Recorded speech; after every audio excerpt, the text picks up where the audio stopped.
अस्सलामुअलैकुम dear student. उम्मीद करूंगा कि अल्लाह ताला के फजल करम से आप बिल्कुल खैरियत से होंगे और बहुत ज़्यादा तजस्सुस का शिकार होंगे कि काश हमारा अभी रिज़ल्ट आ जाए।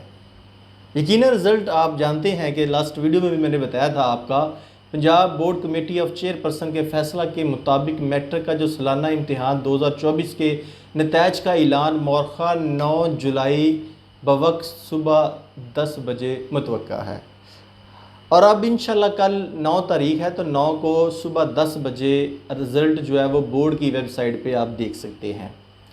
पंजाब के तमाम जो तालीमी बोर्ड्स हैं उनकी वेबसाइट आप जानते हैं, लाहौर बोर्ड है, गुजरांवाला है, रावलपिंडी है, मुल्तान है, हर एक का रिज़ल्ट जो है वो सुबह 10 बजे अनाउंस हो जाएगा।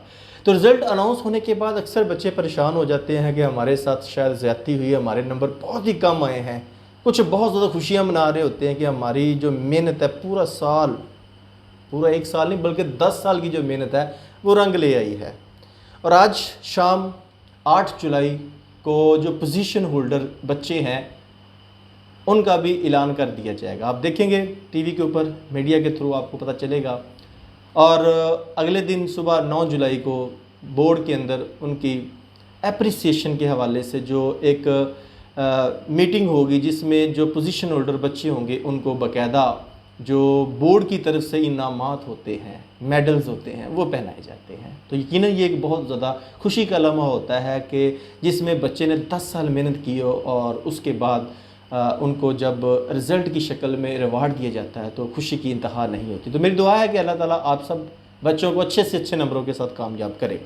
लेकिन उसके बाद जैसे ही रिज़ल्ट अनाउंस होता है बाज़ बच्चे कहते हैं कि हमारे नंबर बहुत कम महसूस हो रहे हैं, या बाज़ ऐसे फील करते हैं कि हमारा तो ये पेपर का रिज़ल्ट ही नहीं है जो हम रिज़ल्ट कार्ड के ऊपर हमें दिखाई दे रहा है। तो पहले बच्चों ऐसी सूरत में भी आपने घबराना नहीं है। आप पेपर को रीचेकिंग करवा सकते हैं, दोबारा चेक करवा सकते हैं। उसका तरीकाकार ये होगा, बोर्ड की वेबसाइट पे जैसे रिज़ल्ट अनाउंस होगा उसके नीचे आप देखेंगे कि रीचेकिंग के लिए अप्लाई का एक ऑप्शन होता है। आप उस पर क्लिक करेंगे तो आपके सामने आपका रिज़ल्ट शो होता है। जितने पेपर रीचेक करवाने उसको जब आप क्लिक करेंगे तो उसके बाद आप उसका प्रिंट जनरेट करते हैं तो आपके सामने वो फ़ी चलान फॉर्म वगैरह आ जाता है, जिसको बोर्ड में सबमिट करवाने के बाद बोर्ड आपको डेट देता है कि इस डेट को आके आप अपना पेपर देख सकते हैं। जब आप पेपर देखने जाते हैं तो आप को कुछ बातें अपने जहन में रखना होंगी। वो क्या बातें हैं वो आपसे शेयर करना चाहूँगा। सबसे पहले तो जब आपको पेपर दिखाया जाता है तो आपको ये यकीन होना चाहिए कि ये मेरा ही पेपर है, क्योंकि बोर्ड के जितने भी पेपर्स हैं वो एक्सपीरियंस्ड, क्वालिफाइड और गवर्नमेंट टीचर जो होते हैं उनकी ज़ेर निगरानी चेक करवाए जाते हैं। और एक दफ़ा नहीं 4 से 5 दफ़ा पेपर आपका रीचेक होता है। उसके बावजूद कोई गलती का चांस नहीं रह जाता। लेकिन आप फिर भी समझते हैं कि हमारे नंबर बहुत कम महसूस हो रहे हैं, या खुदा ना खासा किसी की सप्ली आ जाती है, आप रीचेक करवाते हैं। लेकिन रीचेक के बाद भी आपको ऐसा ही महसूस होता है कि नंबरों में चेंज कोई नहीं है। तो प्यारे बच्चों याद रखिएगा, रीचेकिंग के बाद भी यकीनन नंबर वही रहते हैं। उसकी वजह क्या है? क्योंकि पहले ही पेपर को 3, 4, 5 दफ़ा रीचेक कर लिया जाता है, उसके बाद जो है बोर्ड उस रिज़ल्ट को अनाउंस करता है। अब जब आप पेपर देखते हैं आपको MCQs शीट नज़र आती है कि ये हमारे MCQs हैं।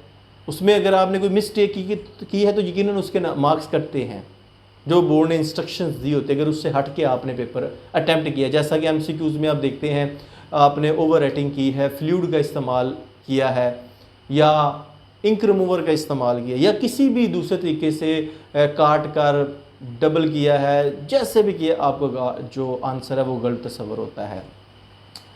उसके बाद आप जब सब्जेक्टिव टैब यानी इंशाइया को आप देखते हैं तो उसमें MCQs के बाद आता है शॉर्ट क्वेश्चन नंबर 2, 3, 4। आपने ये देखना है कि जितने आपने अटैम्प्ट किए हैं क्या सारे के सारे क्वेश्चन मार्क हैं, यानी उनके ऊपर नंबर लगे हुए हैं। कोई ऐसा क्वेश्चन तो नहीं है जिसके ऊपर नंबर ना लगे हों।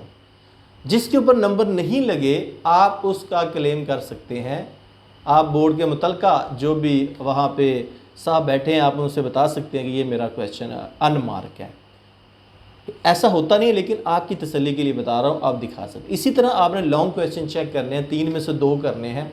आपने तीनों ही अगर किए हुए आप देखेंगे कि तीनों ही वो मार्क होंगे। उन 3 में से वो 2 आपके टोटल के अंदर काउंट होंगे जिसमें आपके मैक्सिमम मार्क्स हैं, आपके ज़्यादा से ज़्यादा मार्क्स हैं। फिर आपने लॉन्ग में देखना है कोई अनमार्क क्वेश्चन तो नहीं है। इस तरह प्यारे बच्चों आप पूरा पेपर देख सकते हैं। आप देखेंगे कि आपके हर शॉर्ट और लॉन्ग के ऊपर अलग अलग मार्क्स लगे होंगे, और जहाँ पे आपका क्वेश्चन एंड होगा, चाहे वो शॉर्ट है चाहे वो लॉन्ग है, वहाँ पे टोटल मार्क्स लगे होंगे। बाज़ बच्चे क्या करते हैं, कुछ क्वेश्चंस कर लेते हैं शॉर्ट लॉन्ग, उसके बाद दोबारा से शॉर्ट भी या लॉन्ग करना शुरू कर देते हैं, और उनके ज़हन में ये बात होती है कि शायद ये क्वेश्चन हमारे चेक नहीं होंगे। तो प्यारे बच्चों ऐसी कोई बात नहीं है। आपने फर्स्ट शीट से लेके लास्ट शीट तक जहाँ भी क्वेश्चन लिखा हुआ है आपका वो मार्क हुआ होगा, उस पर मार्क्स लगे होंगे और टोटल में वो ऐड हुए होंगे। तो ये वो बातें हैं जब आप अगर रीचेक करवाएं तो आपके ज़हन में पहले से होनी चाहिए कि हमने अगर अप्लाई कर रहे हैं तो क्या वाकई ही हम अच्छा परफॉर्म करके आएँ और हमें उम्मीद है कि हम अच्छे मार्क्स ले सकते हैं। और अगर आप पहले ही अपने ही वर्डिंग में या इस तरह लिख के आए हैं कि उसके अंदर ज़्यादा मटेरियल या कंटेंट नहीं है अकॉर्डिंग टू द क्वेश्चन, तो फिर आप अंडरस्टैंड बात है, अगर आप 5 में से एग्जामिनर ने आपको 2 दिए हैं 3 दिए हैं तो उतना ही आपका राइट बनता है। इसी तरह सब्जेक्टिव टाइप के अलावा शॉर्ट क्वेश्चंस, अगर उसने कोई भी क्वेश्चन पूछा टू दी पॉइंट, उसका एक लाइन में आंसर है और आपने 3-4 लाइनें लिखी हैं लेकिन वो इररेलेवेंट है, यानी कि मुतलका नहीं है उस क्वेश्चन के, तो उसका भी रेलिवेंट की शक्ल में काट के आपको 0 नंबर दिया जाएगा। ये चीज़ें भी आपने जहन में रखनी है। ये मत सोचिएगा कि रीचेकिंग का मतलब है कि जो हमारा गलत हम कहेंगे ये हमारा गलत क्यों किया गया है। क्यों का आप क्वेश्चन नहीं कर सकते, क्योंकि ऑलरेडी मैं पहले बता चुका हूँ, जो एक्सपीरियंस्ड एजुकेटेड और जो गवर्नमेंट के टीचर्स होते हैं उनकी ज़ेर निगरानी आपका सारा रिज़ल्ट तैयार किया जाता है और कोई गलती का चांस उसमें नहीं होता।